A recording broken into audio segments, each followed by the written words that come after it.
2009년 수능 문제, 님의 침묵이 기출됐던 문제 세트를 함께 풀어보도록 하겠습니다. 일단 이 세트는요, 님의 침묵과 김광규 시인의 나뭇잎 하나라는 시, 그리고 고전시가 중에 하나 해당이 되는 작자 미상의 춘명곡, 이 세 편의 시가 모두 다 엮여서 시험 문제로 출제됐었습니다. 여러분에게 올려드린 프린트에는 지금 A 부분이 체크가 되어 있지 않아서 지금 문제를 미리 풀어본 경우 좀 헷갈렸을 것 같아요. 이 부분이 A예요. 그래서 만약에 이 부분을 참고해서 풀어볼 친구들은 잠시 영상을 멈추시고 다시 해당되는 문제를 풀어주시면 됩니다. 그러면 내용을 함께 보도록 할게요. 님의 침묵은 지난 시간에 영상을 통해서 자세히 설명을 했었기 때문에 혹시라도 영상을 시청하지 않은 친구들은 시청하고 와주시면 좋을 것 같고요. 이건 내용을 안다고 생각하고 김광규의 나뭇잎 하나랑 춘명곡 요거만 간단히 보도록 하겠습니다. 본 제재로 보는 건 아니고 님의 침묵을 보는 과정에서 함께 살펴보는 거라서 가볍게만 한번 이제 읽어보면서 살펴보도록 할게요. 큰악산 골짜기가 온통 연록색으로 부풀어 올랐을 때, 그러니까 실록이 우거졌을 때 그곳을 지나가면서 나는 미처 몰랐었다 라고 이야기하죠. 1년에서는 뭐뭐 했을 때, 뭐뭐 했을 때 라고 하면서 어떤 시기를 이야기하는데요. 여기 보면 골짜기가 온통 연록색으로 부풀었다 라고 하는 것은 우리가 여름이 되면 초록색 ip사귀가 완전 짙어지는데요. 봄에서 여름쯤 되면서 막 잎사귀가 나오는 시기에는 굉장히 연한 녹색 빛깔이 좀 보여요. 그러니까 요거는 봄에서 여름으로 넘어가는 시기 정도로 보면 되지 않을까 싶어요. 그래서 실록이 우거졌을 때, 즉 요 계절은 뭐 늦봄이라든지 여름, 봄에서 여름으로 흘러가는 그 시기쯤이 될 텐데 이럴 때 그곳을 지나가면서, 그곳은 어디겠어요? 큰악산 골짜기겠죠? 그곳을 지나가면서 나는 미처 몰랐었다 라고 얘기해요. 우리 이 순간 궁금해야 되는 건 뭘 몰랐다는 거지? 라고 정도 궁금해하면서 시를 계속 봐야죠. 두 번째, 뒷절로 가는 길이 온통 주황색 단풍으로 물들고 나뭇잎들 무더기로 바람에 떨어지던 때, 여기도 보면 뭐뭐 하던 때, 그러니까 낙엽이 지던 때, 이런 식으로 해서 뭐뭐 하던 때, 뭐뭐 하던 때 이렇게 얘기합니다. 낙엽이 지는 때는 가을이죠. 그 주황색 단풍으로 물드는 때도 가을입니다. 지금 보니까 시간의 변화에 따라, 계절의 변화에 따라 시상이 지금 전개되고 있다는 것을 느낄 수 있어요. 시상 전개 방식이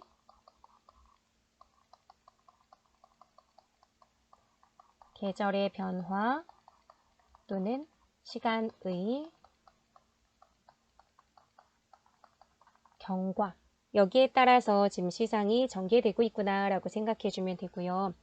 앞부분에서는 큰악산 골짜기를 지나면서 난 잘 몰랐다라고 했는데 이번엔 뒷절로 가는 길에 막 단풍도 있고 낙엽이 떨어지는데도 난 거기를 거닐면서 뭔가를 또 느끼지 못했대요.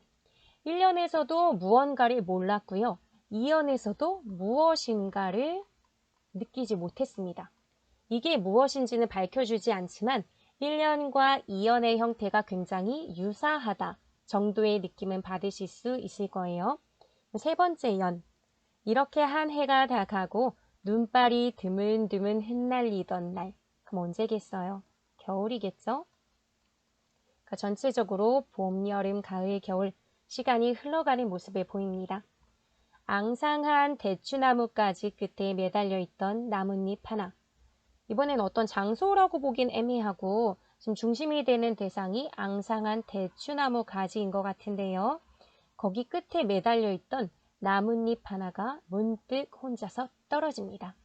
1, 2연과는 전체적인 어떤 구성 방식이 다르죠? 1, 2연은 거의 비슷했는데 어쨌든 제목 자체가 나뭇잎 하나였는데 여기 보면 나뭇잎 하나가 문득 혼자서 떨어졌다라고 합니다. 그렇기 때문에 꽤 중요한 생각을 전체적인 내용을 담고 있는 부분일 거고 그걸 니은에서 물을 예정인가 봐요. 일단은 시 자체를 조금 더 볼게요. 저마다 한 개씩 돋아나 여럿이 모여서 한여름 살고. 뭔가가 돋아나는 계절은 봄이잖아요. 여럿이 모여서 한여름을 살고, 여름이라고 알려줬고요.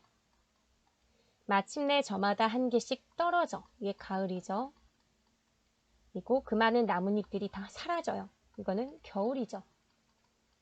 지금까지 시간의 경과에 따라 전개되던 걸 4연에서 다시 압축적으로 보여주는데요. 저마다 한 개씩 돋아난다는 건 뭐겠어요? 나뭇잎이겠죠. 봄이 되면 저마다 한 개씩 나무에서 돋아나고, 그리고 여름에는 무성해지니까 여럿이 모여서 한여름 산다 라고 이야기한 거고요. 마침내 저마다 한 개씩 떨어져. 중요한 게 여기 지금 보면요. 한 개씩, 저마다 한 개씩. 제목이 나뭇잎 하나잖아요. 그러니까 전체적으로 커다란 나무를 우리가 생각할 때 나무에 나뭇잎이 달랑 하나 있는 장면을 연상하기보다는 숱한 나뭇잎들이 거기 달려있는 것들이 많이 생각하는데, 그것을 통째로 하나의 나무라고 연상하지 않고 하나하나 세세한 낱낱의 어떤 잎사귀에 주목하고 있습니다. 그런데 그 많은 나뭇잎들이 사라지는 것을 보여주면서 하고 시가 끝나고 있죠. 뭐 점점점 하고 마무리를 짓지는 않았지만요. 약간 여운을 남기는 그런 결말 처리를 하나 해주고 있어요. 그런데 이 사라지는 것을 보여주면서 어떻다는 얘기일까? 라고 생각할 때 앞부분하고 사실 좀 연결이 되죠.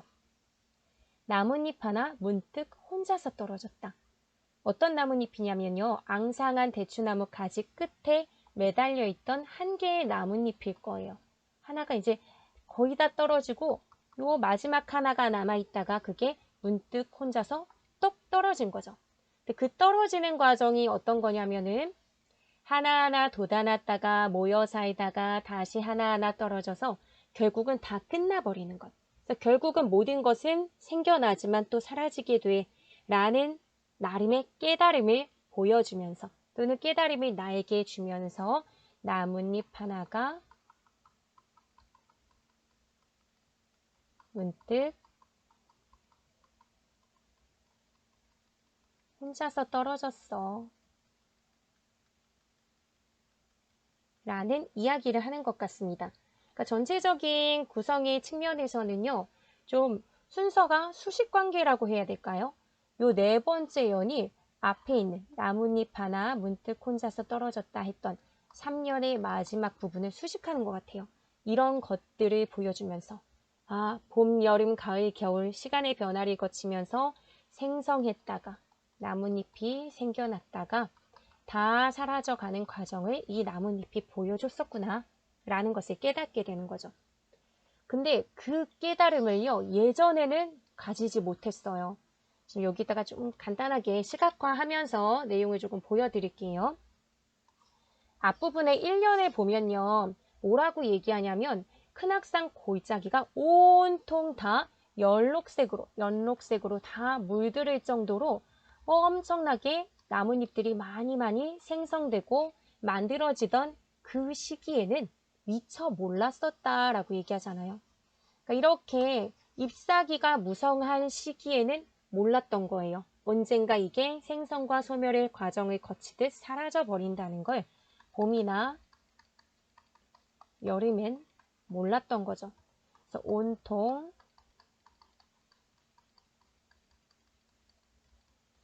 부풀어 오르듯이 다 충만할 때, 그래서 실록이 우거졌을 때, 그럼 진짜 많은 거잖아요. 이렇게 많을 때는 오히려 그게 생겨나고 없어진다는 것을 보여주는지 나는 몰랐어 라는 것을 이야기하는 거죠. 그러다가 또 가을이 돼요. 가을에도 어떠냐면은 엄청 많은 잎사귀들이 온통 아름답게 단풍을 만들어내면서 물들어 있어요. 그러니까 여기도 지금 보면은 뭐 온통이란 말을 반복해서 또 썼네요. 온통 물들고 그 떨어지는 것도 무더기로 떨어져서 어마어마하게 많은 거예요. 그러니까 봄, 여름과 가을이 보여주는 이미지는요.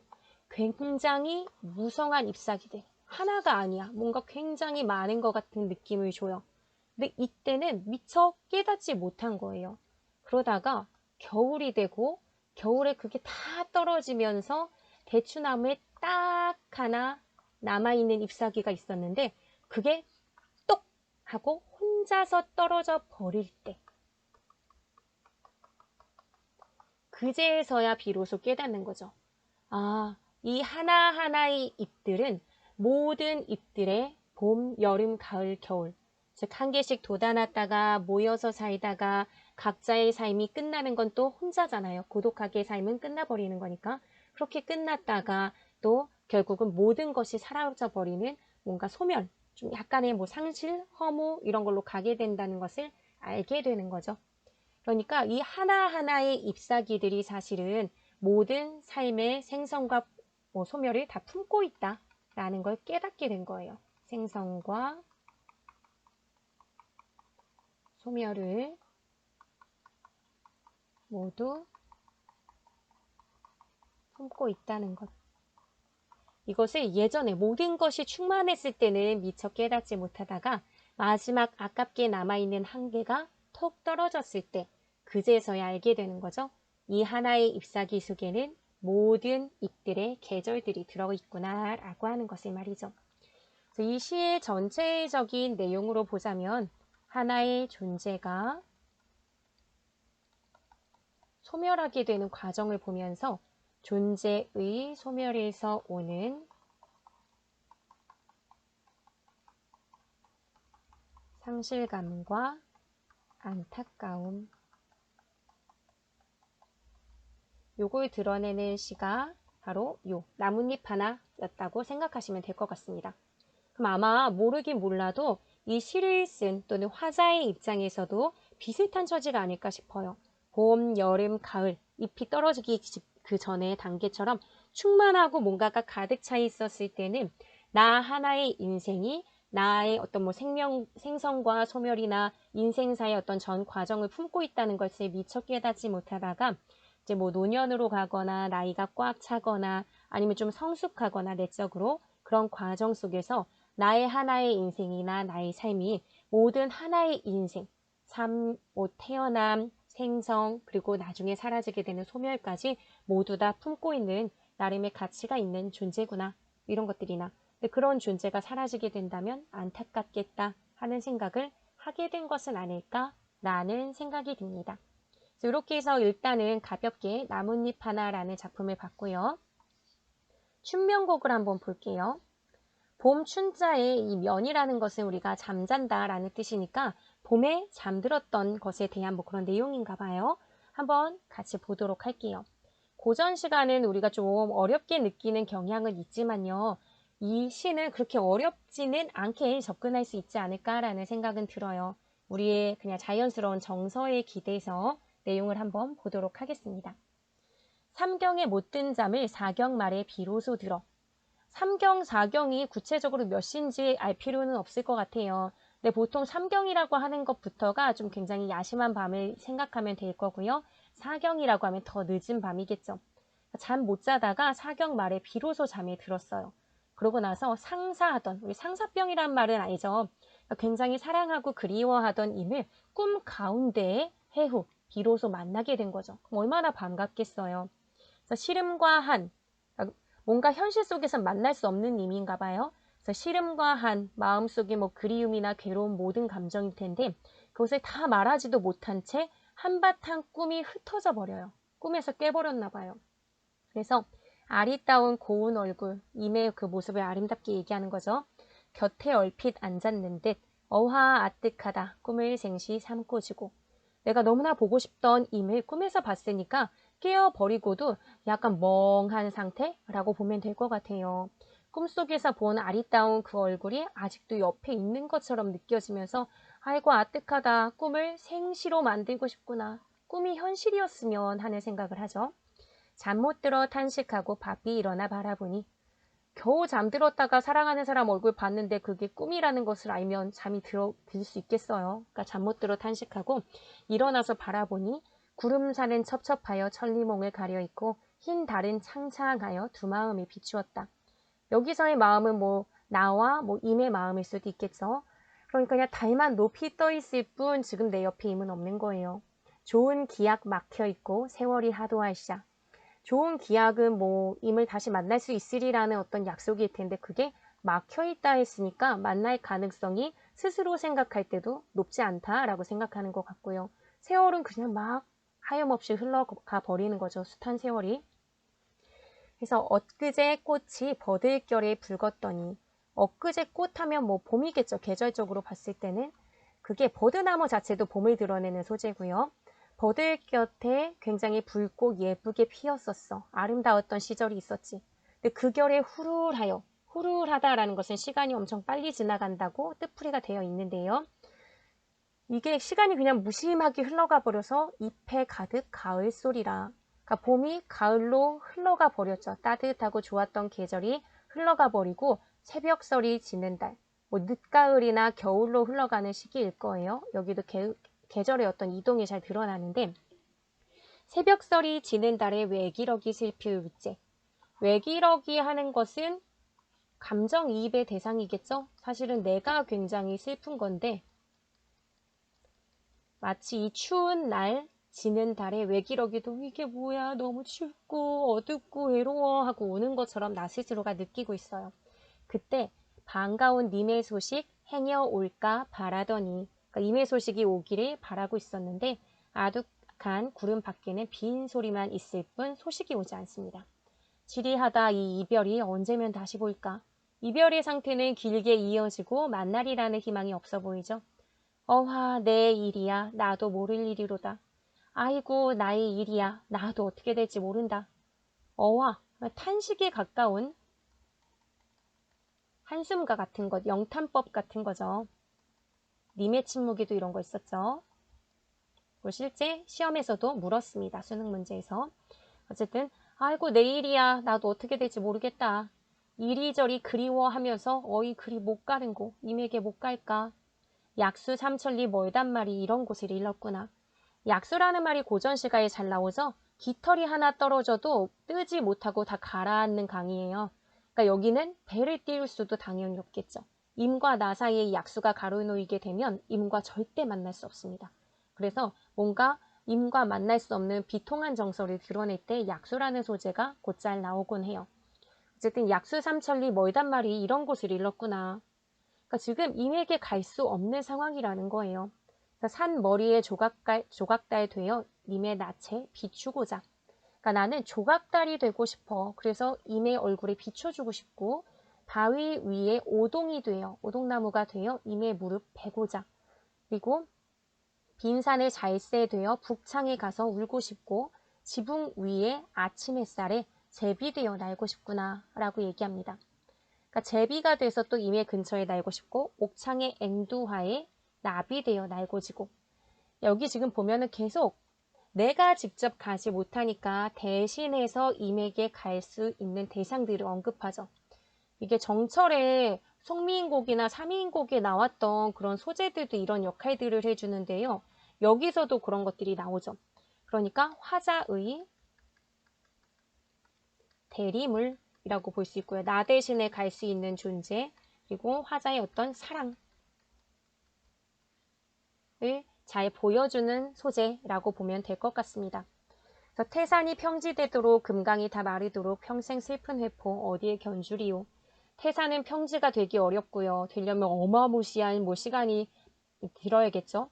금강도 다 마르기 어려울 거고요. 그러니까 평생 나의 슬픈 회포는 마르지도 않고 없어지지도 않을 것 같다. 그러니까 그거 어디에다가 비교할 수 있겠느냐. 사실 내가 조각달 될 수도 없고 오동이 될 수도 없고 잘새가 될 수도 없고 제비 나비가 될 수도 없잖아요. 그러니까 임에게 갈 수 있는 방법이 없을 것 같다라는 절망적인 인식을 잘 보여주는 그런 내용이었습니다. 그럼 이런 것들을 바탕으로 해서 전체 문제를 함께 풀어보도록 할게요. 28번 가나다의 공통점으로 가장 적절한 것을 드러낸 것은 가가 님의 침묵이었고요. 나가 나뭇잎 하나, 다는 춘명곡이었죠. 한번 볼게요. 공통점. 과거의 상황을 환기하며 화자의 정서를 드러낸다. 님의 침묵에 맞는 내용인가요? 황금의 꽃같이 굳고 빛나던 맹세를 했었고 날카로운 첫 키스의 추억을 안겨줬었잖아요. 그러니까 과거의 상황 보여주죠. 그러면서 그것이 다 허무하게도 없어져 버린 현재의 상실감이나 이별의 슬픔을 잘 드러냅니다. 그럼 나를 생각해 볼게요. 나뭇잎 하나. 과거의 상황을 환기하며 화자의 정서를 드러낸다. 과거의 상황. 과거 여름에 난 큰악산 골짜기 지나갔었어. 잎사귀 엄청 많은 거 봤어. 근데 그때는 몰랐었네. 그 가을에도 온통 주황색 단풍으로 물들었던 그 나뭇잎 봤었어. 근데 그때는 또 나뭇잎 보고 느끼지 못했네. 근데 이제서야 다 사라진 겨울 되고 내가 뭔가 깨달음이 생겼네. 내가 이제서야 알게 됐네. 모든 존재들은 생성하고 소멸한다는 것을. 근데 그것은 이제 결국 다 사라지니까 안타깝기도 해. 뭐 이런 얘기를 했었죠. 과거 상황 환기하고 그에 따른 정서 드러납니다. 그럼 춘명곡을 볼까요? 춘명곡도 보면은 여기에 엊그제 꽃이 버들결에 붉었더니 봄이나 그 아름다웠던 시절에는 그랬는데 지금은 그렇지 않다라는 것을 보여주죠. 그렇게 아름다웠었는데 지금은 막 왜 이렇게 슬피 울고 임을 그리워하는 그런 일들만 있으니까 거기에 대한 뭐 안타까움의 정서 드러나죠. 답은 1번입니다. 다른 것들도 한번 볼게요. 자연의 변화를 표현하여 화자의 미래를 암시한다. 일단 님의 침묵에는 자연의 변화가 없었죠. 그리고 미래를 암시하는 내용도 당연히 연결이 안 되고요. 혹시라도 뭐 푸른 산빛을 깨치고 단풍나무 숲을 향하여 난 뭐 작은 길을 걸어서 차마 떨치고 갔습니다. 이게 자연의 변화라고 본다고 해도 그것에 따라서 미래가 달라지는 건 아니에요. 푸른 산빛을 깨친 것도 이별인 거고요. 단풍나무 숲을 향해서 임께서 가신 것도 이별을 얘기하는 거니까 그럼 변화로 미래를 암시한다는 건 안 되겠죠. 그러니까 가가 이미 아니기 때문에 뒷부분을 볼 필요가 없을 것 같고요. 3번. 감각적 이미지를 활용하여 시적 대상을 예찬한다. 감각적 이미지, 뭐 향기로운 님의 말소리, 꽃다운 님의 얼굴 하면 감각적 이미지가 되고요. 시적 대상인 님을 예찬했으니까 맞는 내용이라고 볼 수 있겠죠. 그러면 나뭇잎 하나에 해당이 되는지 한번 보는 거예요. 감각적 이미지라고 하면 시각, 청각, 촉각, 구각, 미각 이런 건데 시각적인 거 굉장히 잘 나타나잖아요. 나뭇잎 하나라는 작품에. 시각적인 이미지 활용이 됐는데 그걸 통해서 나뭇잎 하나를 예찬하나요? 예찬하진 않고 그것 자체가 생성과 소멸을 품고 있다는 사실을 난 이제야 깨달았다 라는 것을 보여주는 것이니까 이 부분은 또 해당이 안 돼요. 뒷부분까지 또 볼 필요가 없겠죠. 3번 틀렸고요. 4번 관조적인 자세. 관조적이라는 것은 대상에 좀 객관적으로 바라보면서 거리를 두는 것인데 님의 침묵은 그것과는 굉장히 거리가 멀었었죠. 막 슬픔의 감정을 잘 보여줬었으니까. 그래서 뒤는 볼 필요가 없을 거고요. 5번 섬세하고 부드러운 어조. 님의 침묵의 경우는 부드러운 경어체를 사용하면서 부드러운 어조를 쓰고요. 뭐 비교적 이 정도 감정에 대해서 감정선을 잘 드러냈으니까 섬세하다고도 볼 수 있을 거예요. 그걸 통해서 애상적, 슬픔의 분위기나 뭐 안타까움 이런 것도 드러난다라고까지 볼 수 있을 것 같아요. 그러면 나뭇잎 하나의 경우는 섬세하고 부드러운 어조인지 생각해 보는 거죠. 보통 어조라고 하면 종결 표현을 많이 보는데요. 미처 몰랐었다. 느끼지 못했었다. 혼자서 떨어졌다. 이런 게 굉장히 좀 건조한 어조지 막 부드러운 어조의 느낌은 아니거든요. 그러니까 나도 해당이 안 되겠죠. 그래서 28번의 답은 그래서 1번이 됩니다. 그러면 그 다음으로 넘어갈게요. 29번 기억과 니은에 대한 설명으로 가장 적절한 것은 기억의 경우는 걷잡을 수 없는 슬픔의 힘을 옮겨서 새 희망의 정수박이에 들어부었습니다. 라는 부분이고요. 니은은 나뭇잎 하나 문득 혼자서 떨어졌다 라는 부분이에요. 29번 1번 기억과 니은에서는 시상이 확산되고 있다. 확산이라고 하면은 기존에 있던 게 조금 더 퍼져나가는 것, 이게 이제 확산인 거겠죠. 근데 기억의 경우는요, 기존의 시상을 뒤엎은 부분이었었죠. 그동안은 계속 슬픔으로 드러나다가 이제 슬픔의 힘을 희망으로 바꾸겠다라고 했으니까 확산이 아니라 전환입니다. 그러니까 1번은 해당되는 내용이 아니다 라고 볼 수 있겠죠. 그리고 뭐 나뭇잎 하나에 연결을 해보자고 보더라도 1, 2연에서는 그냥 내가 뭔가 깨닫지 못했음을 계속 얘기하다가 그 부분에서 문득 하나 혼자 떨어졌다라고 하면서 독자의 뭐 호기심이나 이런 걸 보여주고 그 다음에 마지막 부분 4형까지 가야 그것의 의미를 명확히 밝혀주니까 시상의 의미가 확산됐다라고 보기 어렵겠죠. 니은도. 2번 기억과 니은 모두 감정을 직설적으로 표출하고 있다. 뭐 기억의 경우는 그래도 슬픔이나 희망이라는 말이 드러나기 때문에 완전히 직설이라고 볼 수 있을까 의문은 들지만 어쨌든 그래도 그 말이 그대로 들어갔으니까 맞다고도 볼 수 있을 것 같아요. 근데 니은의 경우는 나뭇잎 하나 문득 혼자서 떨어졌다 라고만 했기 때문에 감정을 드러낼 수 있는 부분이 없습니다. 2번 아니고요. 3번 기억은 니은과 달리 화자의 의지가 투영되어 있다. 기억의 경우는 슬픔의 힘을 옮겨서 새 희망의 정수박이에 들어붙는다 라고 하면서 나는 이제 슬픔을 희망으로 바꿀 테야 라고 하는 의지가 있죠. 니은의 경우는 의지고 뭐고 이런 정서 자체가 사실 보이지 않아요. 그러니까 어쨌든 3번 내용은 맞는 거죠. 니은에는 의지 같은 게 보이지 않는데 기억에는 화자의 의지가 투영이 돼 있으니까 3번이 답입니다. 4번이요. 니은은 기억에 비해 역동적인 느낌이 두드러진다. 역동적이다 라고 하면 동작이 굉장히 활력 있고 막 움직이는 것 같은 느낌인데요. 오히려 역동적인 것은 기억이 더 강하죠. 왜냐하면 들어붙는다 라고 얘기했기 때문에 동작이 굉장히 커요. 물론 니은의 경우도 잎사귀가 떨어진다 이런 식의 내용이 있기 때문에 동작이 있긴 있어요. 혼자서 떨어졌다. 그러니까 역동성이 아예 없다라고 볼 수는 없지만요. 보통 역동적이다라고 하면 그 동작이 굉장히 크고 뭐 의미가 굉장히 클 때를 얘기하기 때문에 니은이 기억에 비해 더 크다라고 하는 부분은 적절치 않은 거죠. 오히려 바꿔서 기억은 니은에 비해 역동적인 느낌이 두드러진다 하면 맞았을 거예요.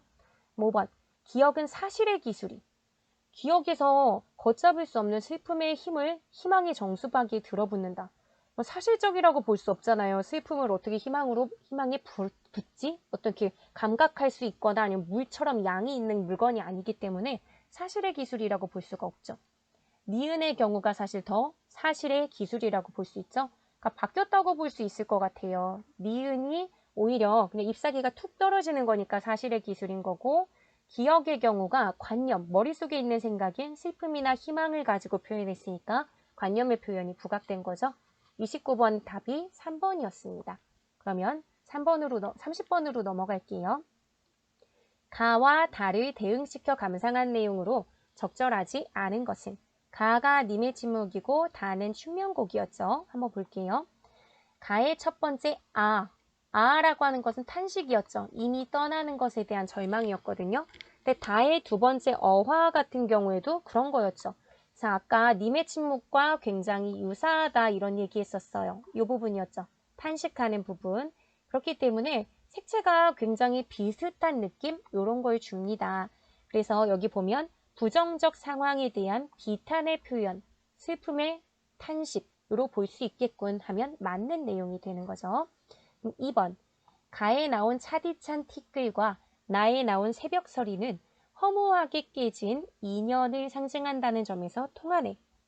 일단 가에 있는 차디찬 티끌은 황금처럼 빛나던 그 맹세가 바뀐 거니까 허무하게 깨진 인연을 상징한다라는 점은 맞아요. 이 부분은. 근데 다의 새벽서리는 어느 맥락에서 나온 거냐면요.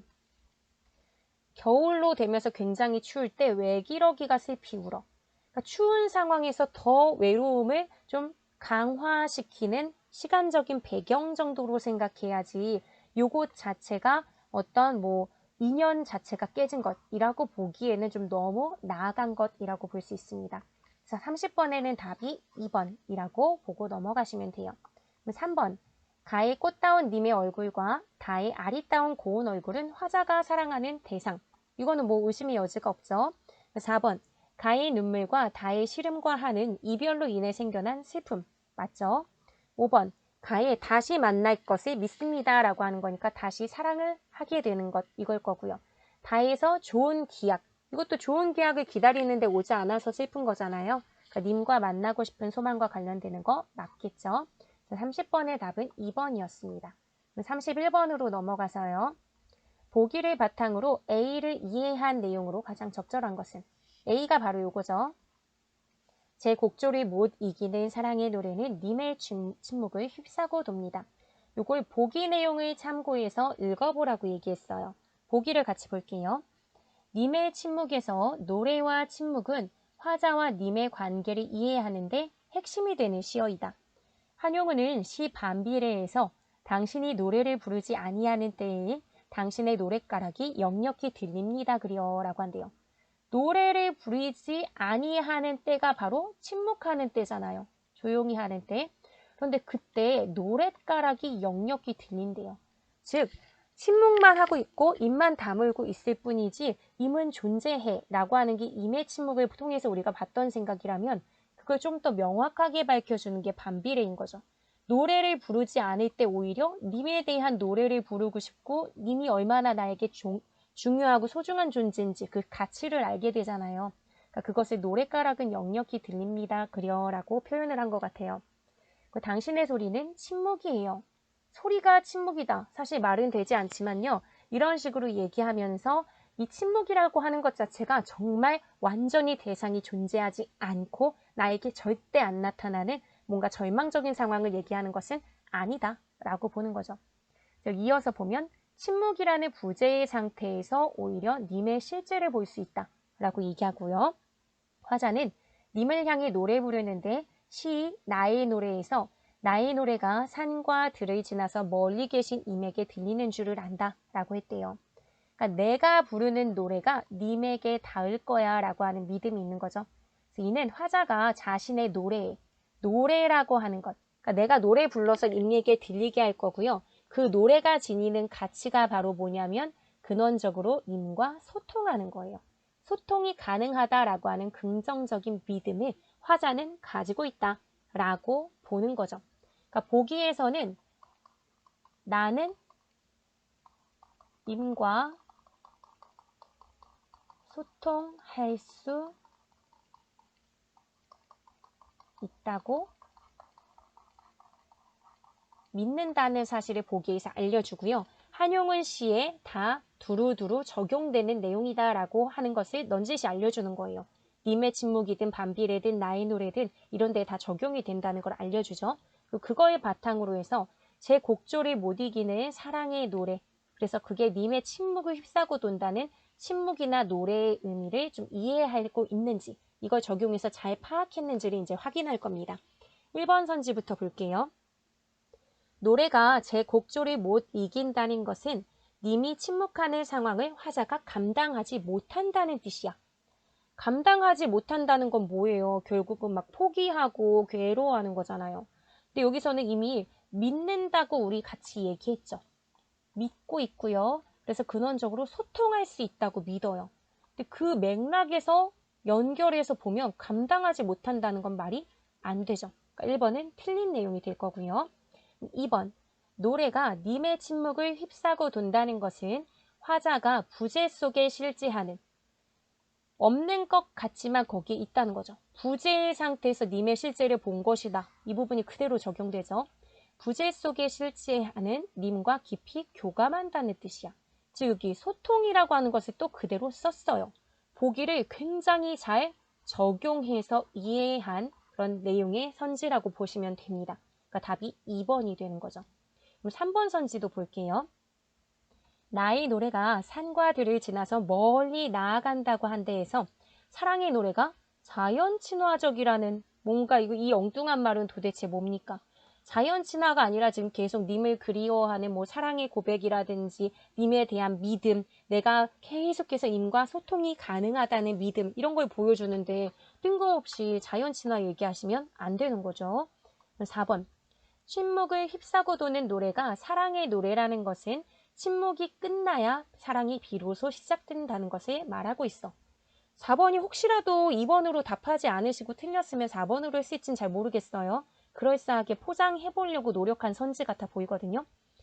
일단은 사랑의 노래라는 것이 침묵이 끝나야 사랑이 시작된다 라고 하는 것. 이 부분 때문에 틀린 거거든요. 침묵하고 있을 때에도 나는 임과 소통하기 위해서 노래를 부를 거예요.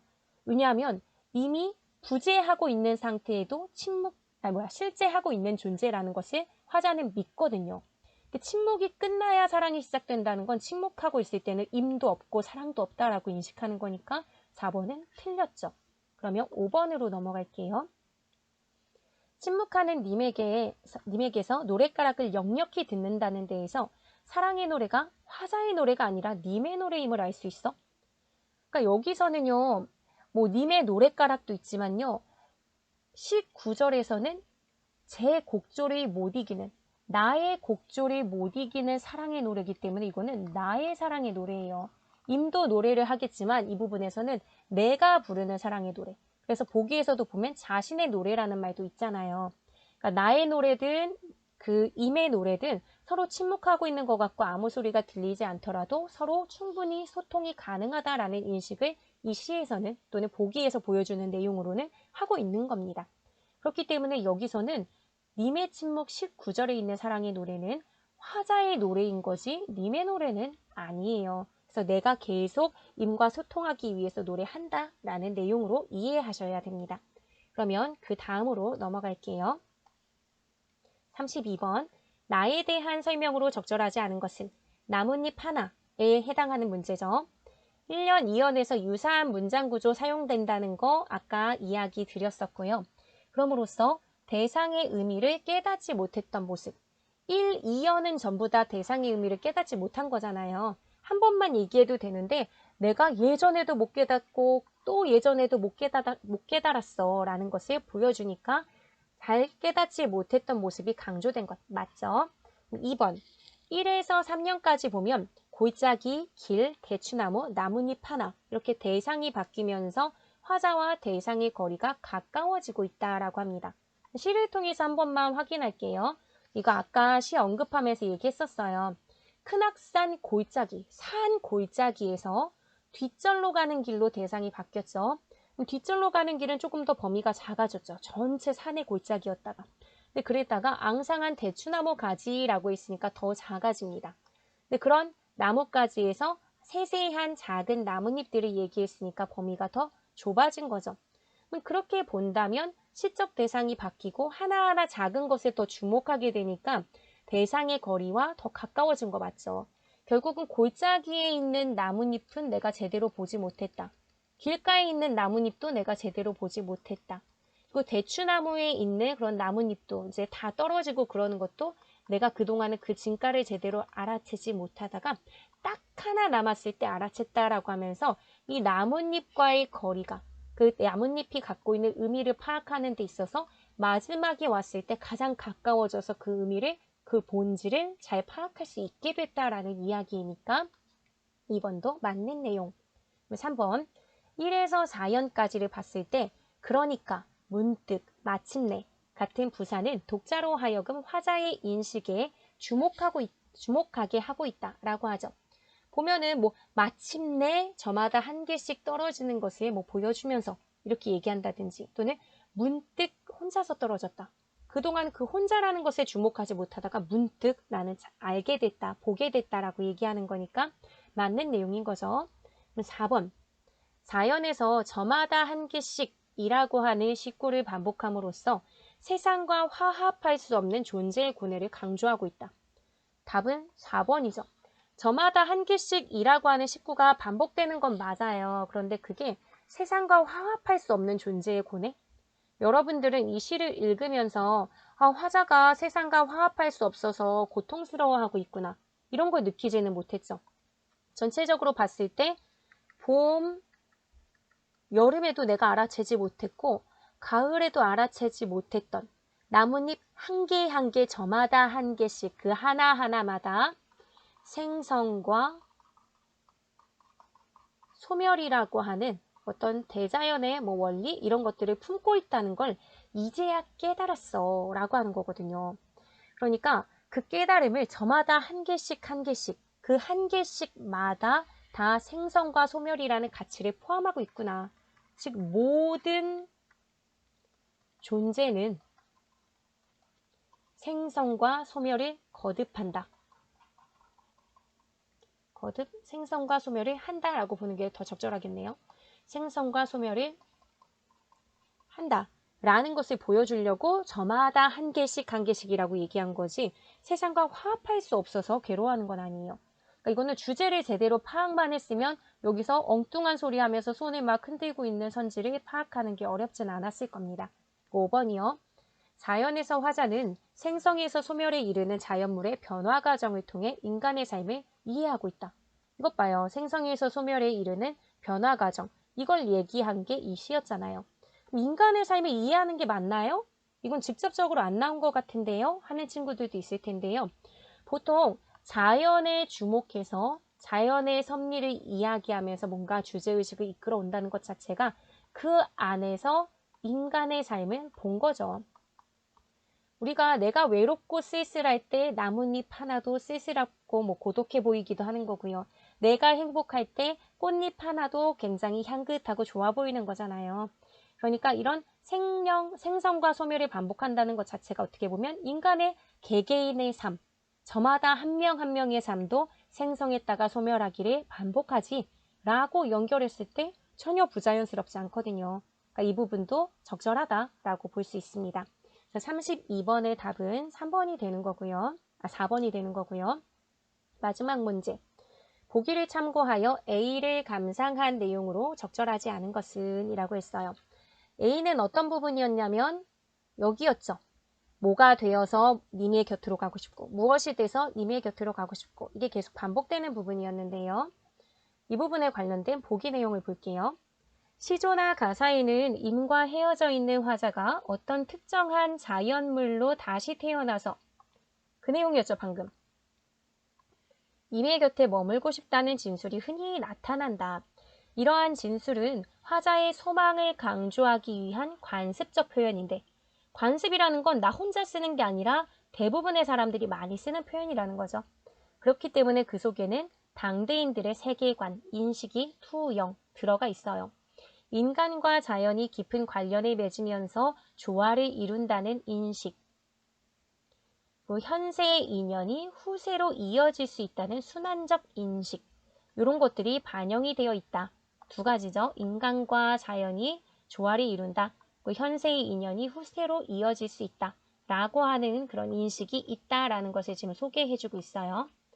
시가에 담긴 이러한 인식은 화자가 현실의 고난이나 결핍을 극복하는 데 도움이 준다 하면서 내용을 보여줬고요. 이 말은 이 관점으로 A를 감상해서 이해해야 하는데 그렇게 하지 않은 것을 찾아라 라는 거죠. 한번 볼게요. 관습적인 표현을 활용한 것은 맞죠? 여기서 지금 관습 얘기 나왔었잖아요. 관습적 표현을 활용한 것은 개인적 정서를 보편적으로 느끼게 하는데 효과적이었겠어.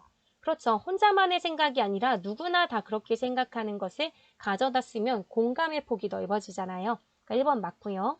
2번 비슷한 의미 구조를 지니는 구절을 거듭 제시함으로써 맞죠?